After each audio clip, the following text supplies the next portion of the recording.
And Joshua the son of Nun sent 2 men secretly from Shittim as spies, saying, Go, view the land, especially Jericho. And they went and came into the house of a prostitute whose name was Rahab, and lodged there.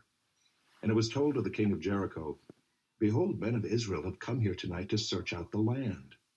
Then the king of Jericho sent to Rahab, saying, Bring out the men who have come to you, who entered your house, for they have come to search out all the land. But the woman had taken the 2 men and hidden them. And she said, True, the men came to me, but I did not know where they were from. And when the gate was about to be closed at dark, the men went out. I do not know where the men went. Pursue them quickly, for you will overtake them. But she had brought them up to the roof and hid them with the stalks of flax that she had laid in order on the roof. So the men pursued after them on the way to the Jordan as far as the fords. And the gate was shut as soon as the pursuers had gone out. Before the men lay down, she came up to them on the roof and said to the men, I know that the Lord has given you the land, and that the fear of you has fallen upon us, and that all the inhabitants of the land melt away before you. For we have heard how the Lord dried up the water of the Red Sea before you when you came out of Egypt, and what you did to the 2 kings of the Amorites who were beyond the Jordan, to Sihon and Og, whom you devoted to destruction.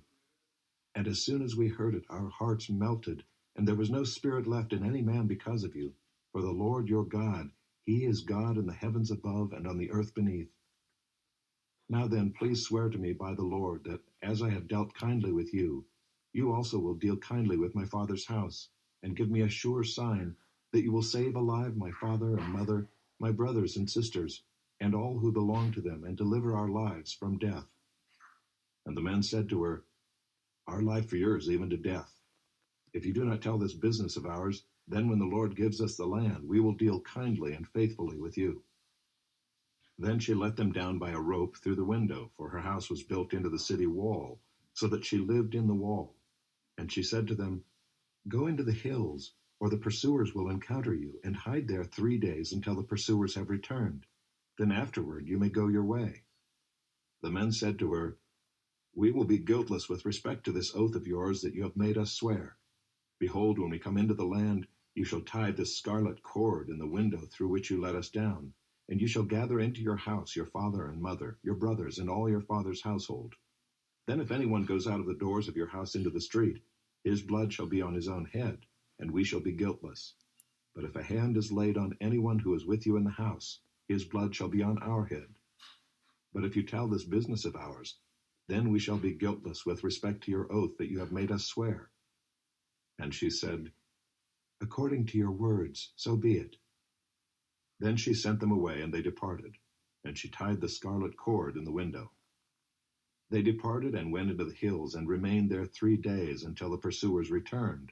And the pursuers searched all along the way, and found nothing. Then the 2 men returned. They came down from the hills and passed over, and came to Joshua the son of Nun, and they told him all that had happened to them. And they said to Joshua, Truly the Lord has given all the land into our hands, and also all the inhabitants of the land melt away because of us. Then Joshua rose early in the morning, and they set out from Shittim. And they came to Then Joshua rose early in the morning, and they set out from Shittim. And they came to the Jordan, he and all the people of Israel, and lodged there before they passed over. At the end of 3 days the officers went through the camp and commanded the people, As soon as you see the ark of the covenant of the Lord your God being carried by the Levitical priests, then you shall set out from your place and follow it. Yet there shall be a distance between you and it, about 2,000 cubits in length. Do not come near it, in order that you may know the way you shall go, for you have not passed this way before. Then Joshua said to the people, Consecrate yourselves, for tomorrow the Lord will do wonders among you. And Joshua said to the priests, Take up the ark of the covenant and pass on before the people. So they took up the ark of the covenant and went before the people. The Lord said to Joshua, Today I will begin to exalt you in the sight of all Israel, that they may know that as I was with Moses, so I will be with you. And as for you, command the priests who bear the ark of the covenant, when you come to the brink of the waters of the Jordan, you shall stand still in the Jordan. And Joshua said to the people of Israel, Come here and listen to the words of the Lord your God.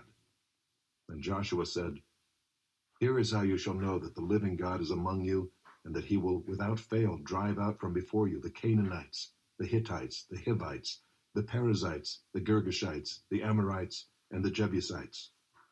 Behold, the ark of the covenant of the Lord of all the earth is passing over before you into the Jordan. Now therefore take 12 men from the tribes of Israel, from each tribe a man.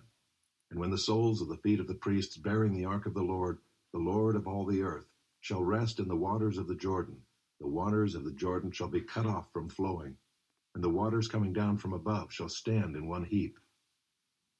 So when the people set out from their tents to pass over the Jordan, with the priests bearing the ark of the covenant before the people, and as soon as those bearing the ark had come as far as the Jordan, and the feet of the priests bearing the ark were dipped in the brink of the water, now the Jordan overflows all its banks throughout the time of harvest, the waters coming down from above stood and rose up in a heap very far away, at Adam, the city that is beside Zarethan, and those flowing down toward the sea of the Arabah, the salt sea, were completely cut off. And the people passed over opposite Jericho. Now the priests bearing the ark of the covenant of the Lord stood firmly on dry ground in the midst of the Jordan, and all Israel was passing over on dry ground until all the nation finished passing over the Jordan. When all the nation had finished passing over the Jordan, the Lord said to Joshua, Take 12 men from the people, from each tribe a man, and command them, saying, Take 12 stones from here out of the midst of the Jordan, from the very place where the priest's feet stood firmly, and bring them over with you, and lay them down in the place where you lodge tonight. Then Joshua called the 12 men from the people of Israel, whom he had appointed, a man from each tribe. And Joshua said to them, Pass on before the ark of the Lord your God into the midst of the Jordan, and take up each of you a stone upon his shoulder, according to the number of the tribes of the people of Israel, that this may be a sign among you. When your children ask in time to come, What do those stones mean to you? Then you shall tell them that the waters of the Jordan were cut off before the ark of the covenant of the Lord. When it passed over the Jordan, the waters of the Jordan were cut off. So these stones shall be to the people of Israel a memorial forever. And the people of Israel did just as Joshua commanded, and took up 12 stones out of the midst of the Jordan, according to the number of the tribes of the people of Israel, just as the Lord told Joshua. And they carried them over with them to the place where they lodged, and laid them down there. And Joshua set up 12 stones in the midst of the Jordan, in the place where the feet of the priests bearing the ark of the covenant had stood, and there they are to this day. For the priests bearing the ark stood in the midst of the Jordan until everything was finished that the Lord commanded Joshua to tell the people, according to all that Moses had commanded Joshua. The people passed over in haste, and when all the people had finished passing over, the ark of the Lord and the priests passed over before the people. The sons of Reuben and the sons of Gad, and the half-tribe of Manasseh passed over armed before the people of Israel, as Moses had told them. About 40,000 ready for war passed over before the Lord for battle to the plains of Jericho.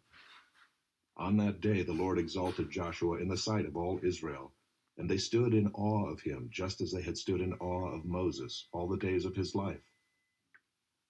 And the Lord said to Joshua, Command the priests bearing the ark of the testimony to come up out of the Jordan.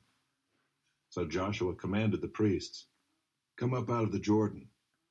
And when the priests bearing the ark of the covenant of the Lord came up from the midst of the Jordan, and the soles of the priests' feet were lifted up on dry ground, the waters of the Jordan returned to their place and overflowed all its banks as before.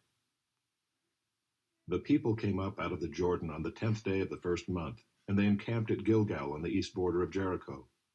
And those 12 stones which they took out of the Jordan, Joshua set up at Gilgal. And he said to the people of Israel, When your children ask their fathers in times to come, What do these stones mean? Then you shall let your children know, Israel passed over this Jordan on dry ground. For the Lord your God dried up the waters of the Jordan for you until you passed over, as the Lord your God did to the Red Sea, which he dried up for us until we passed over, so that all the peoples of the earth may know that the hand of the Lord is mighty, that you may fear the Lord your God forever. As soon as all the kings of the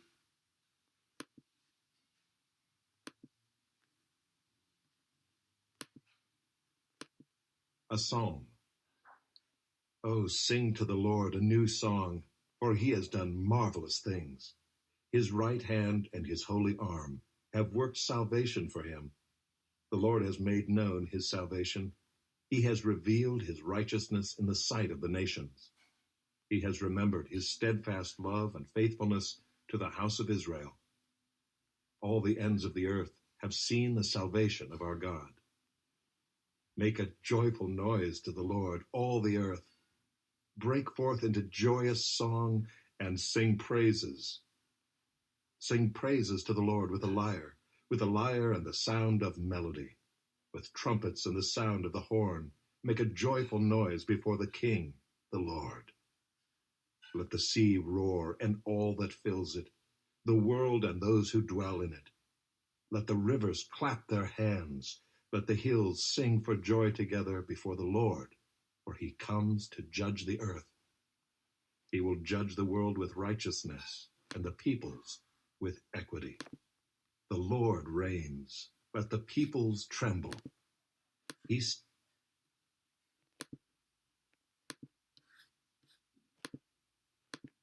Brothers and fathers, hear the defense that I now make before you. And when they heard that he was addressing them in the Hebrew language, they became even more quiet. And he said, I am a Jew, born in Tarsus in Cilicia, but brought up in this city, educated at the feet of Gamaliel according to the strict manner of the law of our fathers, being zealous for God as all of you are this day. I persecuted this way to the death, binding and delivering to prison both men and women, as the high priest and the whole council of elders can bear me witness. From them I received letters to the brothers, and I journeyed toward Damascus to take those also who were there and bring them in bonds to Jerusalem to be punished. As I was on my way and drew near to Damascus, about noon a great light from heaven suddenly shone around me. And I fell to the ground and heard a voice saying to me, Saul, Saul, why are you persecuting me? And I answered, Who are you, Lord? And he said to me, I am Jesus of Nazareth, whom you are persecuting. Now those who were with me saw the light, but did not understand the voice of the one who was speaking to me. And I said, What shall I do, Lord? And the Lord said to me, Rise and go into Damascus, and there you will be told all that is appointed for you to do. And since I could not see because of the brightness of that light, I was led by the hand by those who were with me, and came into Damascus. And one Ananias, a devout man according to the law, well spoken of by all the Jews who lived there, came to me, and standing by me said to me, Brother Saul, receive your sight. And at that very hour I received my sight, and saw him. And he said, The God of our fathers appointed you to know his will, to see the righteous one, and to hear a voice from his mouth. For you will be a witness for him to everyone of what you have seen and heard. And now why do you wait? Rise and be baptized, and wash away your sins, calling on his name. When I had returned to Jerusalem and was praying in the temple, I fell into a trance and saw him saying to me, Make haste and get out of Jerusalem quickly, because they will not accept your testimony about me. And I said, Lord, they themselves know that in one synagogue after another I imprisoned and beat those who believed in you. And when the blood of Stephen, your witness, was being shed, I myself was standing by and approving and watching over the garments of those who killed him. And he said to me, Go, for I will send you far away to the Gentiles. Up to this word they listened to him. Then they raised their voices and said, Away with such a fellow from the earth, for he should not be allowed to live. And as they were shouting and throwing off their cloaks and flinging dust into the air, the tribune ordered him to be brought into the barracks, saying that he should be examined by flogging to find out why they were shouting against him like this. But when they had stretched him out for the whips, Paul said to the centurion who was standing by, Is it lawful for you to flog a man who is a Roman citizen and uncondemned? When the centurion heard this, he went to the tribune and said to him, What are you about to do? For this man is a Roman citizen.